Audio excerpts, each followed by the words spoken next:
Welcome back to Hannity. 2016 Republican presidential candidates Donald Trump and Senator Ted Cruz, they continue to surge in the polls. And according to a new article from The Hill, the GOP establishment, they're now asking itself, can Trump and Cruz be stopped? Joining us now, author of The Greatest Comeback, Patrick J. Buchanan, probably an insurgent himself. You were insurgent, you were Tea Party before insurgent and Tea Party became cool, Mr. Buchanan. Yep, that's true, Sean. Back in the 90s, we took on President George H.W. Bush and then Bob Dole, and we did pretty well in Iowa and New Hampshire. Yeah, I remember Not so well after that. I remember I went to cover you in Atlanta, in Marietta, Georgia, and there was no room to get in at the inn, and it was packed to the brims with thousands of people, and a pretty big night for you.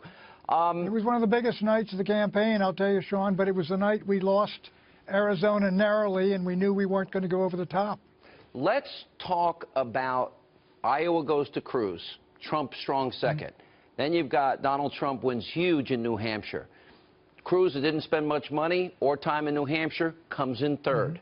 The rise of another person, not the considered outsider guy that everyone wanted, John Kasich, comes in second. How do you define this year? I think it's the year of the outsider, clearly. You take a look at the Democratic Party, you got Bernie Sanders, the most left-wing member of the Senate, an outspoken socialist, and he's running dead even with Hillary Clinton. I don't think he's going to win, but he's run a tremendous race from the far left of the party, populist liberalism. On the conservative side, it's really been the year of the outsider with Trump first and foremost, and then Cruz, Sean.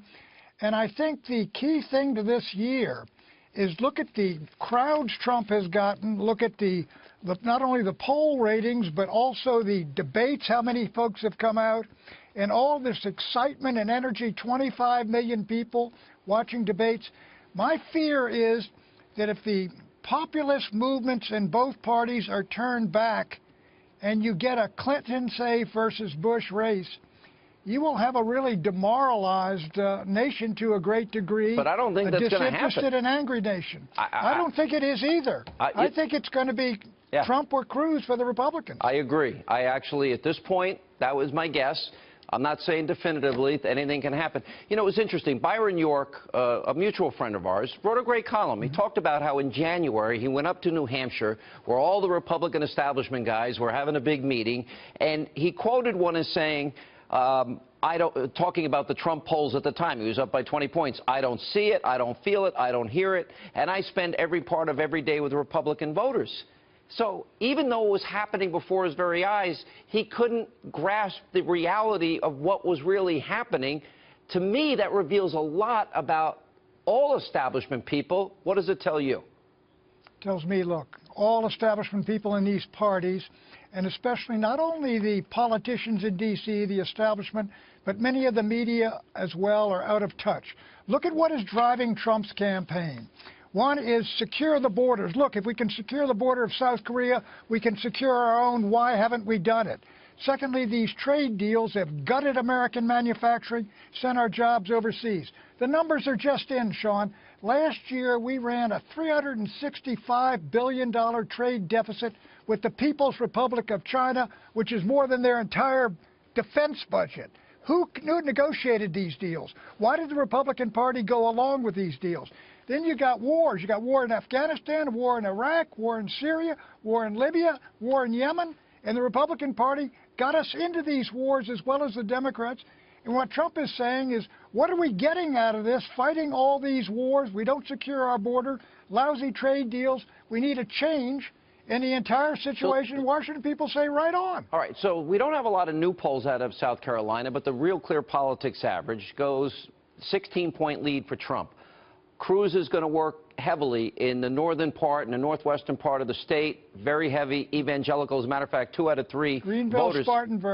Greenville, Spartanburg, I know it well. All right, so, and you have what territory there that certainly fits his narrative. Who wins South Carolina, and doesn't South Carolina now become literally the last stop for a lot of these other candidates? I think it does. I think the establishment candidates, I think you got Kasich, you got Bush, and you got Rubio. One of them has got to emerge because 3 of them aren't going to go into Super Tuesday. One of them's got to emerge, but even if he does, I don't see how he beats both Cruz and Trump. the establishment needs a one-on-one against Trump, and they're not going to get that, I think, Sean, until way too late. So who wins South Carolina? If you had to bet today, Pat Buchanan, I'm putting you on the spot. I think I think Cruz is going to close the gap with Trump, but if I had to bet now, I would bet on Trump. Okay, and Super Tuesday, who does that favor? I think, well, if you got Texas in there, it should be Cruz, but I think Trump will get votes out of that. I think that's red state territory by and large. I think it favors Trump because he has been the force, really. He set fire to the nation. He's the one that's known by 100% with all his negatives and all his positives. So if the polls show him up, and they do now, coming out of South Carolina, show him up on Super Tuesday, I think he will prevail on Super Tuesday. Pat, the establishment has asked conservatives to support Dole and McCain, for example. I have 3 words for the establishment, assuming this is going to be an insurgent nominee. Deal with it. They've asked conservatives to deal with moderates for a long time. The matter of fact is, many of us say, okay, we lost, you got to support the party, we're going in again, and again. And even when you win, you took over Congress big time twice. We got more people in Congress than we've had since 1928. And what do you get out of it? Nothing. You find, well, we can't do anything. Yeah, well, they're the ones that created this insurgency. That's the irony here. All right, Pat, good to see you, my friend.